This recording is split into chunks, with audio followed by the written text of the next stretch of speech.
Hey, hi. Today we'll be presenting on development theories, and there are there are many theories within how we develop over time, and today we'll be discussing about them.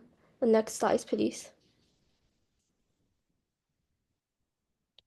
So to begin, the development theory is how the human change and grow over their lifespan. It focuses on physical, cognitive, and our social development and interactions.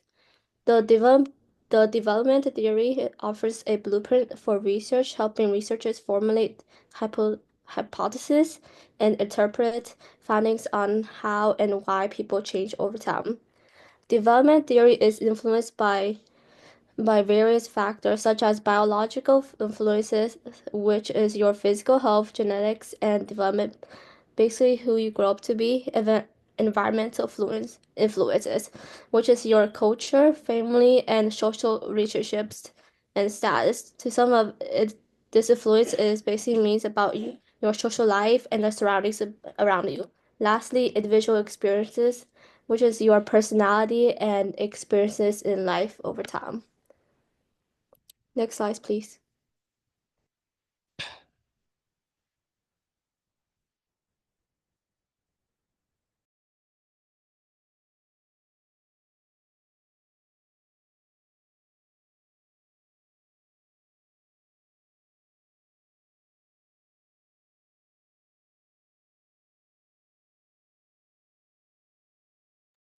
Okay, so first we'll talk about the psychoanalytic theory or the theory of the unconscious mind, which was actually created by Sigmund Freud. He's called the father of psychoanalysis. So he believed that our unconscious mind holds thoughts, memories, and desires that we are not aware of.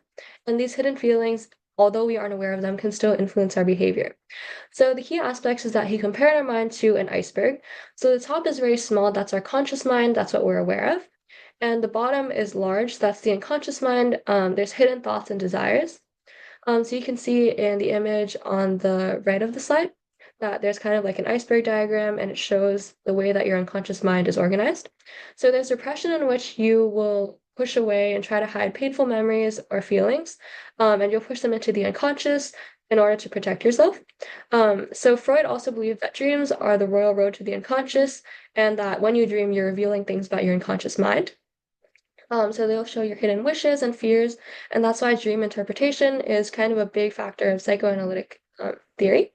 There's a Freudian slip, so when you accidentally say something you didn't mean to, that might reveal a hidden thought that you have or a thought that is in your unconscious mind. And then there's talk therapy, so Freud used free association or just saying whatever came to mind in order to uncover unconscious thoughts in a person's brain.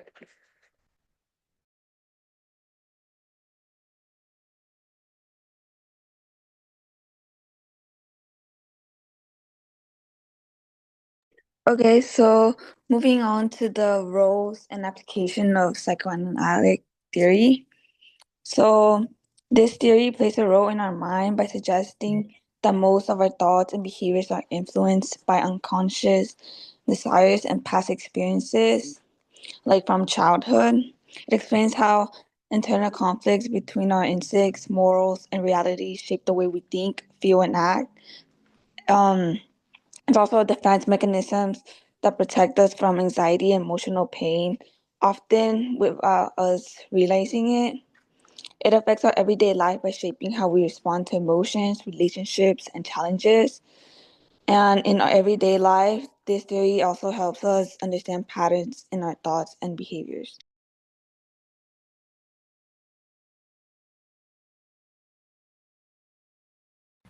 All right, next we have Eric Erickson's psychosocial theory. So his theory is that life consists of 8 stages that all affect the results of the next consecutive stage, and all stages have specific virtues and psychosocial crises. The idea is that the crisis helps you develop each of these virtues. Like, for example, in infancy, the crisis is trust versus mistrust. And if the infant is able to get past that, they'll gain the virtue of hope. There's a list of all 8 on the screen, and there's also the virtues and the corresponding crises. I'm not gonna say all of them, but but essentially his idea is that lifespan occurs in the same pattern for everyone, with similar problems and lessons learned from each of these problems. And if they are not learned, then they'll come back and be more of an issue in later stages.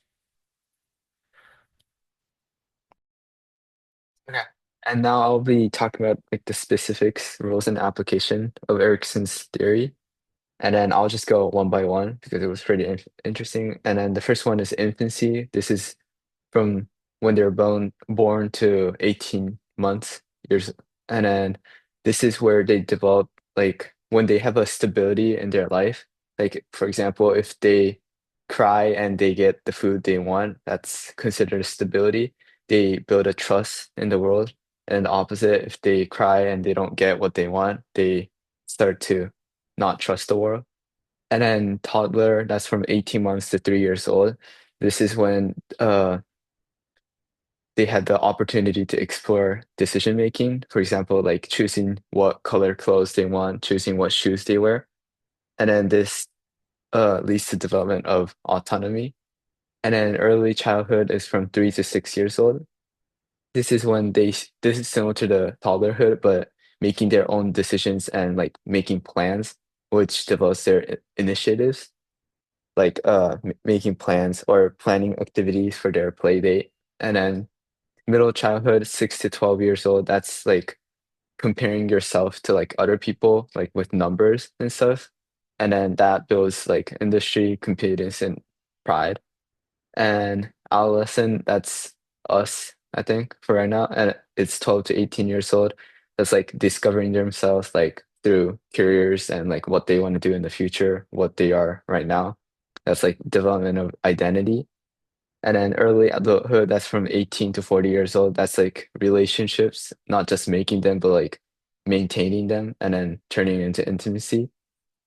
And then middle adulthood, that's from 40 to 65 years old. That's like thinking about the benefit they can make and contribute towards the society in terms of like work or like parenthood, like making their generation called generativity. And then the last one is the late adulthood. That's like 65 and up. That's like reflecting back on their accomplishments and what they made. And then if they're satisfied with what they've accomplished, that's like considered integrity. And then as you can see, like turn towards the beginning of their lives, there's like a lot of stages. So that's why like it's important to have those like developmental stage in their early life than later in their life because there's so many stages. And then Erickson's theory is used as a tool for development and then uh for their guides decision and interaction in life.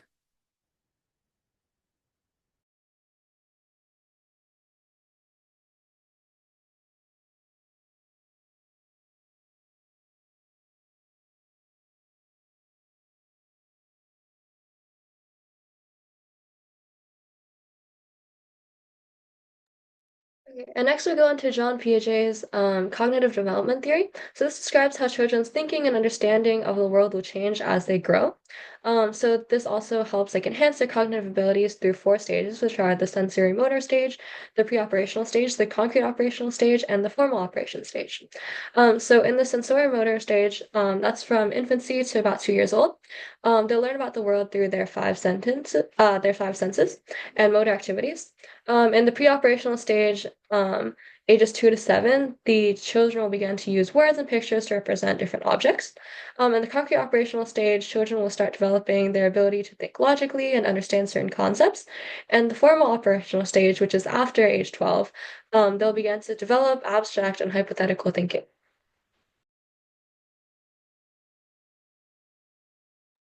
And then next we have the roles and applications of this theory. So the main concept is that children develop cognitive abilities in stages, and that influences how they understand and follow rules.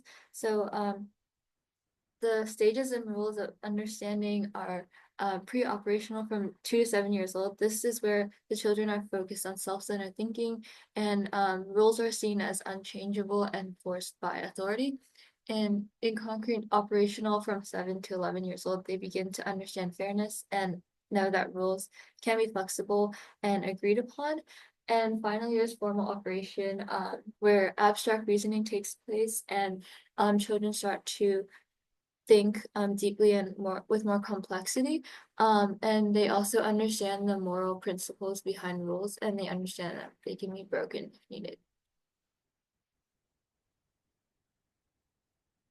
And then some of the real life applications of this are in teaching, parenting, games, and conflict resolution. So in teaching, instructions are usually matched to the thinking level of the students. And in parenting, a lot of parents use reasoning and examples to explain why certain rules need to be followed. So maybe why kids can't go play outside after it gets dark. And then for specific games, rules are adjusted by age to fit children's development and also their thinking at that stage. And then in conflict resolution, kids are allowed to discuss and shape their rules. And the purpose of applying these theories is to connect theory to practice and understand children's thinking to help in real situations. And this also helps adults like teachers, parents, and caregivers to support kids in a wide range of ages because they develop at different stages. Okay, next up is John Bowlby and his theory of attachment. So John Bowlby was also a psychoanalyst like Freud, and he basically attributed mental and behavioral problems to early childhood like issues and such. And he basically was a pioneer for the field of attachment theories, and his work led to Einstein's strange situation study. There's three main concepts within his attachment theory. The first one being the actual attachment theory. And this is basically where the caregiver starts off being responsive and attentive to the child's needs, and the child is able to develop a sense of trust and security. Then the child would be more likely to venture out and explore more because they have a secure base. And then the child would then go on to gain more confidence and mastery over the surroundings. The monotropic theory is basically where it entails that a child needs to form a deep relationship with one main attachment figure, and this is an innate behavior to form an attachment with one figure. And the third one is maternal deprivation, and this is basically where there's a failure to develop the monotropy, which leads to detrimental consequences, including affectionateness, psychopathy, reduced intelligence, increased aggression, and delinquency. And secure base is basically defined where an attachment figure that provides a sense of security, primarily emotional, for the child. And the critical period is where Bowlby claims that the time period, usually from 2.5 to 3 years, that mothering is useless if delayed, and it could lead to permanent negative effects, which is the maternal deprivation. And later on, this period was extended up to 5 years.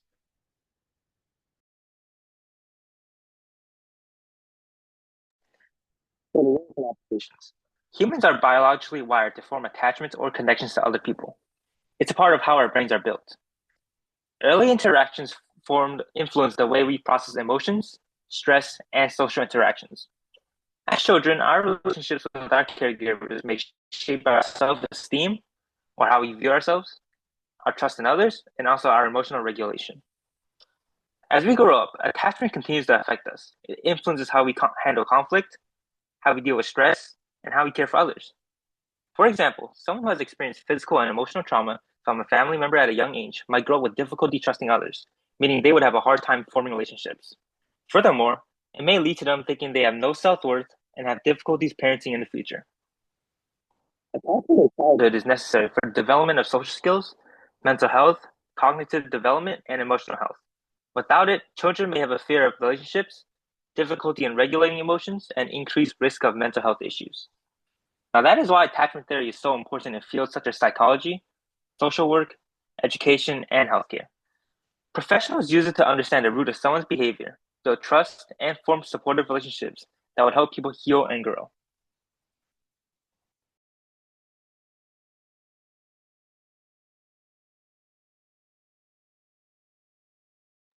Okay, and next we'll do the Bandura social learning theory. So Albert Bandura was a Canadian-American psychologist who specialized in developmental, educational, and social psychology. So he had the social learning theory, observational learning, modeling, and the Bobo-Doll experiment. So the social learning theory basically just explained that people learn from watching other people, and that's that they learn by observation, not just through like direct experience. So that leads into observational learning, in which people learn new behaviors by watching others. Modeling, so that means that we are more likely to imitate someone if we admire or respect them, if we see them being rewarded for a certain behavior, or if we view ourselves as similar to them. And finally, it's shown in the Boboza experiment. So these children were shown videos of adults hitting a doll, and kids who saw this aggression, adults hitting that doll, were more likely to imitate it, even though these adults' behavior was not directly rewarded.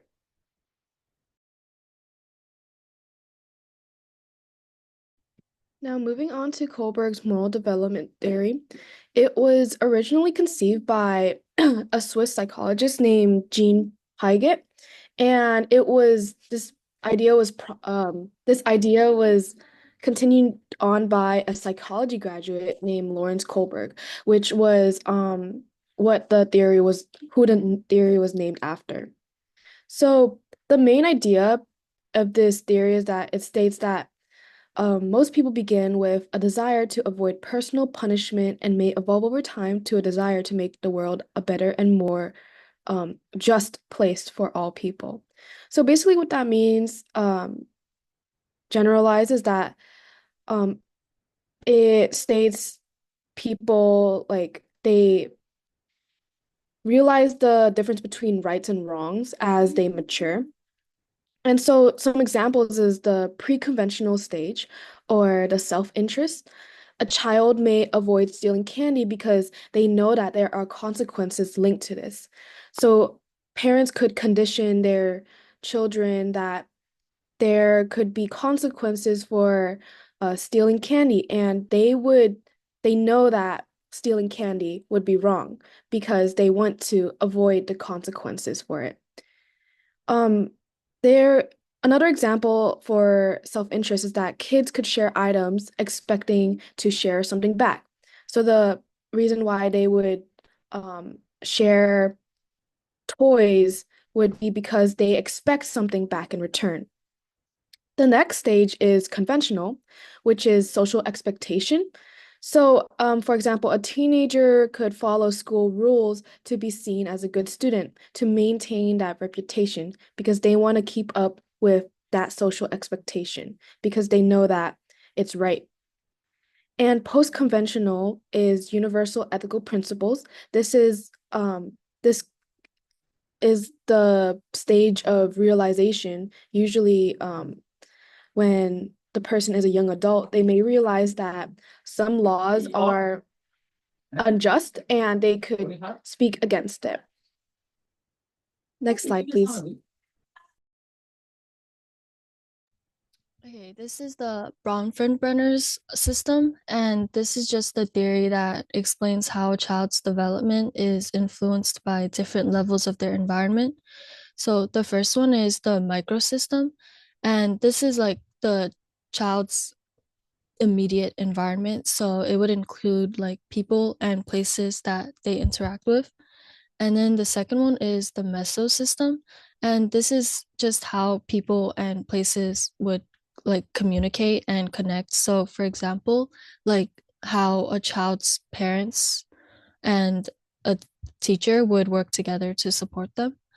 And then the exosystem, these are the environments that the child doesn't interact with directly, but it still affects them. So, like a parent's job.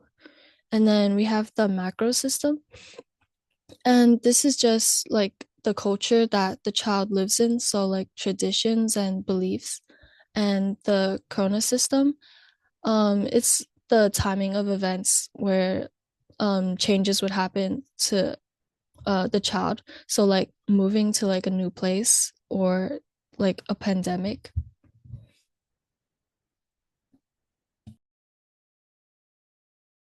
And then next, we were going to talk about behavioral theory. So far, all of the theories that we've talked about focus on things in a child's development and what they're thinking. But a behavioral theory focuses more on the observable actions that happen like outside, rather than the thoughts and feelings that we've been talking about. So two very popular behavioral theories. One is classical conditioning. You may have heard of Pavlov's dog, the experiment where this is basically learning through association. So the dogs learn to salivate at the sound of a bell after the bell was repeatedly paired with food. So on the right, you can see a diagram before the conditioning. The dog salivated when there was an unconditioned stimulus, which is food. And then the bell is a neutral stimulus, so it doesn't salivate, there's no response. And then during the conditioning, oh, I think this is a whistle. I guess they blow the whistle with the food, and that causes the salivation. And then after conditioning, even if the whistle isn't paired with the food, the dog will continue to salivate. But the original experiment was done with a bell. That's why you hear about it a lot. But the theme is that there are two stimuli that are paired. And then operant conditioning is one that was come up with by B.F. Skinner. And basically, this is learning through rewards and punishments. So this was actually really confusing for me when I was learning it. But basically, there are four possible scenarios. And so if you look on the bottom right diagram, on the top left square, the man is giving the dog a treat. So that's adding something positive to encourage a behavior. And then on the one below it, the owner is taking away the leash. So it's taking away something that's bad to promote the behavior. And then in the second column under punishment, the first box shows that the owner is yelling at the dog. So that's like adding something to discourage a behavior. And then the final box shows that the owner is taking away the rug. And then this is showing that you're removing something that's pleasant in order to take away the behavior. So what I kind of used to like understand this is that positive is adding something, negative is taking something away, and then reinforcement is trying to increase a behavior, and punishment is decreasing a behavior. So examples of this are in parenting and education, where parents and teachers try to shape a child's behavior through rewards and consequences. And then even when we're older in the workplace, our productivity is increased by things like promotions and bonuses where we can get extra money. And then next we'll talk about Maslow's hierarchy of needs. So Abraham Maslow was a humanistic psychologist, and he proposed that humans have 5 levels of needs, which are arranged in a pyramid. And you can kind of see that on the diagram on the right.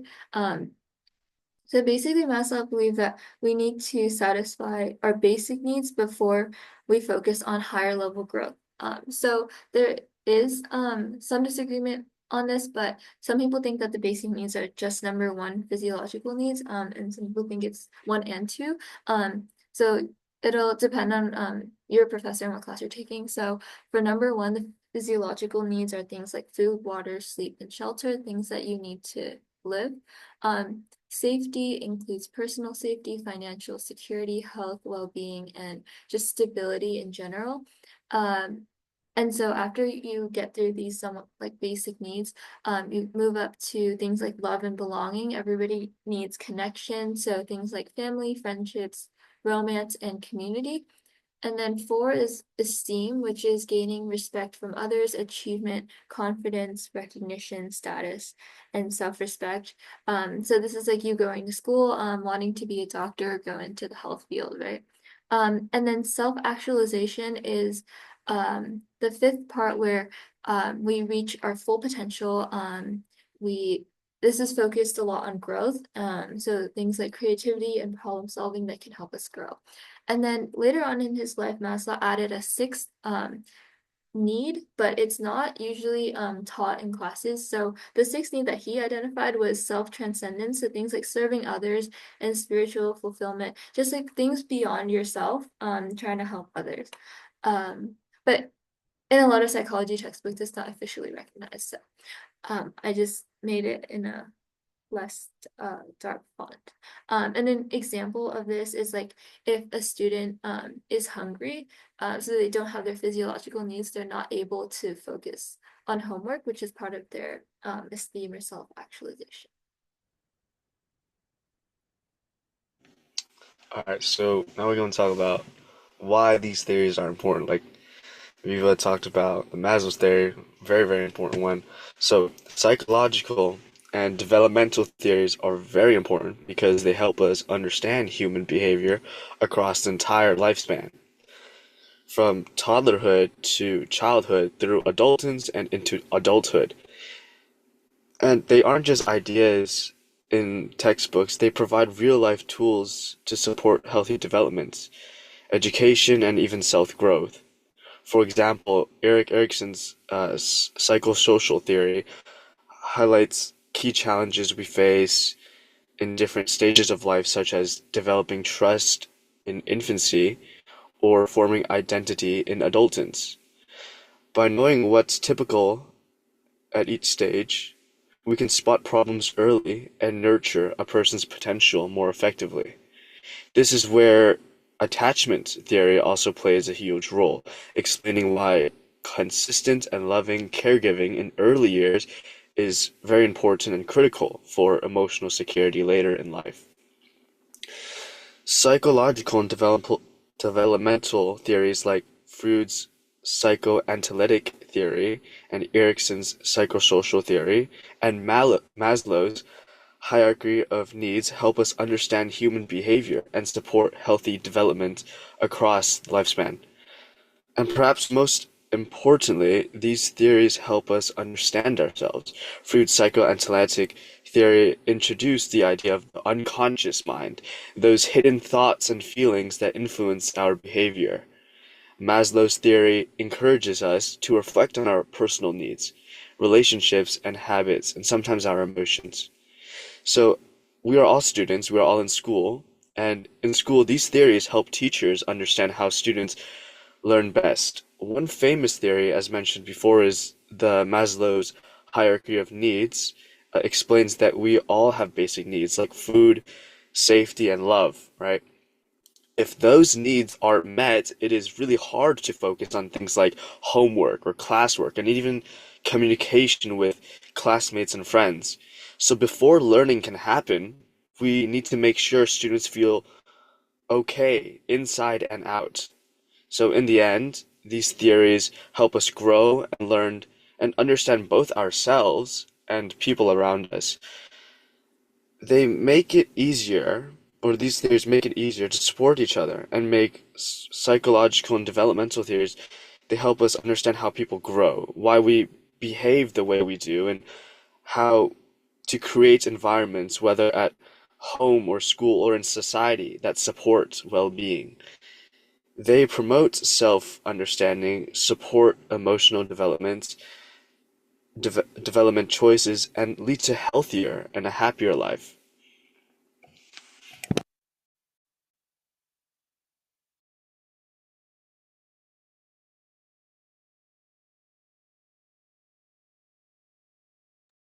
Okay, and then that's all we had for you today. We just have our contact information and websites linked below for your reference. But thank you so much for joining. I know it's Easter. So yeah, wait. If you have any questions, feel free to stick behind. If not, you're free to go and have a good weekend.